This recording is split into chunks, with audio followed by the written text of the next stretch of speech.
तो दोस्तों 2024 Olympia results के बारे में हम कुछ नहीं कहेंगे, ना कि हम रिकैप करेंगे, बिकॉज हर साल जजेस अलग अलग माइंड सेट लेके आ रहे हैं, अलग अलग क्राइटेरिया लेके आ रहे हैं और कुछ भी रिजल्ट्स अनाउंस कर रहे हैं। और यही चीज़ अभी फॉलो होने लगेगी बॉडी बिल्डिंग में, तो हमें भी as a body building fan इस चीज़ को एक्सेप्ट करना ही होगा। बिकॉज जैसे उन्होंने इस साल सैमसन दुदा को जिताया है और अभी अभी रिसेंटली उन्होंने रीजंस दिए क्यों हाडी चुपन को हराया। हाडी चुपन को यहाँ तक कि उन्होंने मोस्ट मस्कुलर में भी हराया, फ्रंट लैट स्प्रेड में भी हराया, उसके ऊपर हम बाद में बात करेंगे। बट इन सारी चीज़ों में मेरा ध्यान एक चीज़ पे गया, जो कि है कियोन पियर्सन। क्या आपको लगता है कियोन पियर्सन एक पॉजिटिव पोटेंशियल ट्रांजिशन कर सकते मेंस ओपन डिवीजन में? बिकॉज कुछ ऐसा ही किया था यहाँ पर डेरेक लंसबर्ड ने 2022 में और सीधा रनर अप आए थे और 2023 में ओलंपिया का टाइटल लेके गए। तो आपको लगता है कि कियोन पियर्सन भी आएंगे और यहाँ पे टाइटल लेके जाएंगे? तो दोस्तों टाइटल की बात हम थोड़ी देर बाद में करते हैं, बट मुझे बिल्कुल भी यही नहीं लगता कि अगर कियोन पियर्सन मेंस ओपन डिवीजन में आते हैं और विद दिस कंडीशन जो पैकेज उन्होंने इस साल लाया था उससे अगर फुलर पैकेज मिलता है अगले साल, देन उस पैकेज के साथ उनको टॉप 5 के बाहर जजेस रखेंगे? बिल्कुल नहीं रखेंगे, बिकॉज अभी जजेस का माइंडसेट क्लियर है लास्ट 3-4 सालों से कि उनको चाहिए वी टेपर। कंडीशन भले ही सेक्रीफाइस हो जाए, उनको चाहिए अच्छा वी टेपर। इसलिए डेरेक, हाडी और सैमसन विनर देखे हमने पास्ट 3 ईयर्स में।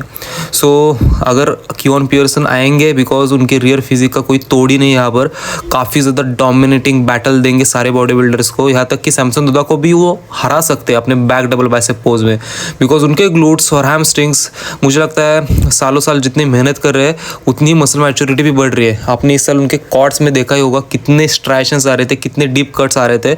Overall IT bands, overall glutes में जो साइज थी, रिफाइनमेंट थी बॉडी की, वैस्कुलरिटी थी और हर एक चीज़ 100% पीक हुई थी जो प्रोटोकॉल्स उनने फॉलो करे थे। मतलब इसका मतलब साफ होता है कि बॉडी बिल्डर ने अपने बॉडी को जान लिया है, अपने बॉडी पे कौन सी चीज़ें काम करती है उस चीज़ के बारे में बॉडी बिल्डर ने बहुत ज़्यादा एजुकेशन ली है। तो अगर अगले साल हमें देखने मिलता है कियोन Pearson in men's open division, then आपको क्या लगता है कौन से बॉडी बिल्डर के साथ उनकी टक्कर हो सकती है? यहाँ सबसे पहले मैं डेरेक लंसबर्ड के साथ ही उनका कंपैरिजन करना चाहूँगा, बिकॉज अगर मसल मैच्योरिटी की बात करोगे देन मसल मैच्योरिटी में मुझे लगता है अपर बॉडी में ज़्यादा कियोन पियर्सन बेहतर है। Yes, definitely yes. चेस्ट या फिर इन जैसे सारे पोर्शन में वो कम रह सकते हैं डेरेक लंसबर्ड से, बट उनके जो बाइसेप्स का पीक आता है, उनकी जो बैक वाइड आती है, बैक का कंपैरिजन हो ही नहीं सकता डेरेक के साथ फिलहाल, बिकॉज डेरेक का रियर बैक डबल बाइसेप का pose one of the strong है, वो हरा ही देंगे कियोन पियर्सन को उस वाले पोज में। बट हमारी बात ये हो रही है कि अगर वो मेंस ओपन में आएंगे देन क्या वो टॉप 5 में आ सकते हैं? तो मेरा मानना ये definitely yes, because rear physique में अगर डेरेक की पोज बहुत ज़्यादा स्ट्रॉन्ग है देन कियोन की पोज भी बहुत ज़्यादा वीक नहीं है, बिल्कुल स्ट्रॉन्ग बनाते जा रहे हैं वो कंसिस्टेंटली इस पोज को। एक प्रॉपर प्री वर्कआउट मील लेने के बाद भी अगर आपके मसल्स को पंप नहीं मिल रहा है, अगर पूरी तरीके से फैट लॉस का डाइट करके भी आपके फिजिक में, आपके मसल्स में वो डेफिनेशन नहीं आ रही, या फिर जो सारे इन्फ्लुएंसर आप सोशल मीडिया पे देखते हो उनके जैसे स्किन क्वालिटी, उनके जैसे फाइबर्स आपके फिजिक पे नहीं दिख रहे हो, देन हो सकता है कि आपके डाइट में एनाबॉलिक वेन्स की कमी हो, बिकॉज ये आपके सप्लीमेंट्स में आपको डेफिनेटली ऐड ऑन करना चाहिए as a beginner, as a moderator, as advance.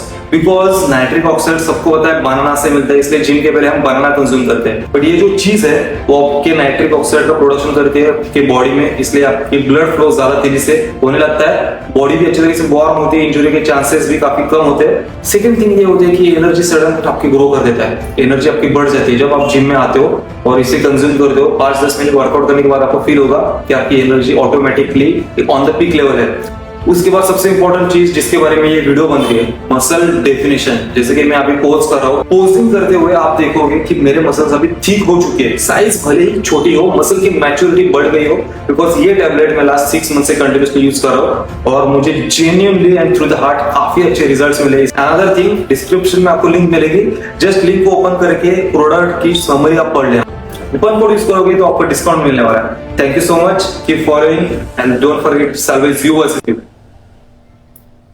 और फ्रंट डबल बाइसेप जब दोनों बॉडी बिल्डर हिट करेंगे मुझे लगता है कि उतनी शॉर्ट हाइट नोटिस नहीं होती कियोन की, बिकॉज लैट्स काफ़ी वाइड आते हैं, टॉर्सो उनका लंबा है और इस वजह से उनकी हाइट छोटी नहीं लगती है। बट डेरेक जब बॉडी बिल्डर्स के अमंग कम्पीट करते हैं, सैमसन दुदा जैसे बॉडी बिल्डर, एंड्रू जैक्स जैसे बॉडी बिल्डर के बीच में, तब काफ़ी छोटे लगते हैं और उनके आर्म्स फर्स्ट ऑफ ऑल काफ़ी छोटे लगते हैं। बट यहाँ पर क्योन कंसिस्टेंटली हर एक चीज़ के ऊपर काम करे। और अभी फिलहाल अगर उनका ये डिसीजन हो गया है कि अगले साल मेंस ओपन में आना है, फिर उनके पास काफ़ी लंबा टाइम बचा है, या फिर वो 2026 में भी आते हैं, देन मुझे लगता है कि वो आएंगे तो सीधा टाइटल के लिए आएंगे, और वो डिजर्व भी करते हैं, बिकॉज बंदा उतना ज़्यादा जो जजेस चीज़ें मांगता है उस चीज़ों पर वो काम कर रहा है, और वही चीज़ वो लेके स्टेज पे आ रहा है और अपना टाइटल इजीली लेके जा रहा है। और इस साल तो मैं ये मानता हूँ कि उनको एक इजी विन मिले है शॉन क्लेयर के अगेंस्ट। सो मेंस ओपन में एक पोटेंशियल ट्रांजिशन हमें ज़रूर देखने मिल सकता है अगले साल। अगर बात होती है बाकी साइड चेस्ट वाले पोज के अंदर, देन आप क्योन पियर्सन का ट्रांजिशन देख लेना, ट्रांसफॉर्मेशन देख लेना last year to this year. उन्होंने शोल्डर में जो सेपरेशन लाया है उसकी वजह से उनकी साइड चेस्ट की पोज एक नेक्स्ट लेवल पे ही जा रही है।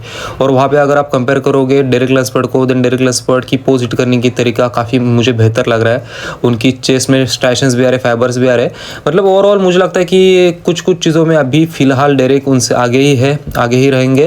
बट आने वाले 1-1.5 साल में मुझे लगता है टक्कर ज़रूर देखने मिल सकती है। और वीडियो का टॉपिक इसीलिए बना बिकॉज दोनों 212 से आए हुए बंदे हैं। हार्डी चोपन भी 212 से ही आए थे और उन्होंने बाद में आके टाइटल जीता। उसके बाद डेरिक लैम्सफोर्ड है, उन्होंने भी बाद में आके टाइटल जीता है। और क्योन पियर्सन के लिए भी ये बात बिल्कुल मुश्किल नहीं है। वो मेंस ओपन डिवीजन में आ भी सकते हैं, कम्पीट भी कर सकते हैं और शो को जीत भी सकते हैं। बट डेफिनेटली मुझे लगता है कि जो चीज़ें अभी जजेस चेंज करें अपना माइंडसेट, उनको एक क्राइटेरिया को लेके फिक्स करना चाहिए। बिकॉज सैमसन दुजा जैसा बॉडी बिल्डर हमेशा डिजर्व करता था कि वो जीते ओलंपिक का टाइटल, बिकॉज उनके पास वो 90s के एरा की फिजिक थी। हालांकि वो कंडीशन, हालांकि वो ग्लूट्स, हालांकि वो एक फाउंडेशन होता है फिजिक में, जो एक रिफाइनमेंट होती है, जो वैस्कुलरिटी होती है, उनके फिजिक में बहुत ज़्यादा लैक करती है। बट कहीं ना कहीं शेप उनका 90s की तरह लगता है। और इस साल काफ़ी ज़्यादा लोगों ने रिलेट किया 90s के बॉडी बिल्डिंग के साथ। एंड्रू जैक भी अगर जीतते अगले साल या फिर उसके बाद में, देन लोग उसे भी रिलेट करेंगे और अप्रिशिएट करेंगे। बट जो वी टेपर का गेम चल रहा है आजकल बॉडी बिल्डिंग में, क्या आपको लगता है क्योन पियर्सन एक नए मेंस ओपन चैंपियन हमें देखने मिल सकते हैं? आप कमेंट सेक्शन में ज़रूर बताना। और ये कोई कंपैरिजन वीडियो नहीं था, जस्ट मैं देखना चाह रहा था कि अगर क्योन पियर्सन कम्पीट करेंगे देन उनकी प्लेसिंग्स क्या रहेगी, या फिर डेरिक लैम्सफोर्ड के अगेंस्ट वो कम्पीट करेंगे देन कौन जीत सकता है। आप आपका ओपिनियन कमेंट्स में रख सकते हो, मैंने मेरा रख दिया वीडियो में, और पॉजिटिव कमेंट्स की मैं आशा करता हूँ। So thank you so much for watching it. See you soon, love you all, stay tuned for the next.